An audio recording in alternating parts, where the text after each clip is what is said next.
இனிமே காலைல எந்திரிச்ச உடனே உனக்கு போன் பண்ணி எந்திரிச்சிட்டேன்னு சொல்ல மாட்டேன். ஏன்னா நான் தான் உன்னை லவ் பண்ணல. அங்க இருந்து ஸ்கூலுக்கு வரும்போது ஒரு சின்ன கேப் இருக்கு பத்தியா, அந்த கேப்ல உன்னை பத்தி நினைக்கவே மாட்டேன். ஏன்னா நான் தான் உன்னை லவ் பண்ணல. டீச்சர் கிளாஸ் நடத்தும் போது பாடத்தை மட்டும் தான் கவனிப்பேன், உன்னை பத்தி நினைக்கவே மாட்டேன். ஏன்னா நான் தான் உன்னை லவ் பண்ணல. சாயங்காலம் ஸ்கூல் முடிஞ்ச உடனே உடனே உடனே ஜாலியா வீட்டுக்கு போவேன். உன் கூட டைம் ஸ்பெண்ட் பண்ணவே மாட்டேன். ஏன்னா நான் தான் உன்னை லவ் பண்ணல. நைட்டு உன் கூட போன் பேசவே மாட்டேன். நல்லா சாப்பிட்டு சும்மா நிம்மதியா கொரட்டை விட்டு தூங்குவேன். ஏன்னா நான் தான் உன்னை லவ் பண்ணல. ஒருவேளை என் கனவுல நீ வந்துட்டேன்னு வச்சுக்கோ, உடனே எந்திரிச்சிருவேன். அந்த கனவுல கூட உன்னை பத்தி நினைக்கவே மாட்டேன். ஏன்னா நான் தான் உன்னை லவ் பண்ணல.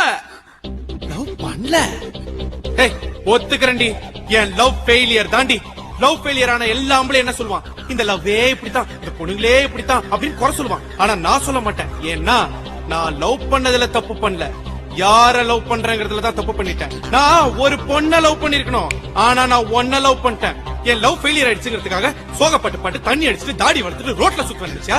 இல்ல என்ன லவ் பண்ண பொண்ணு விட்டு போயிட்டாங்க, அவளோட என்ன சேர்த்து வைங்கன்னு சொல்லிட்டு போலீஸ் ஸ்டேஷன் வாசல்ல இல்ல கோர்ட் வாசல்ல போய் நிப்பன் பாத்தியா?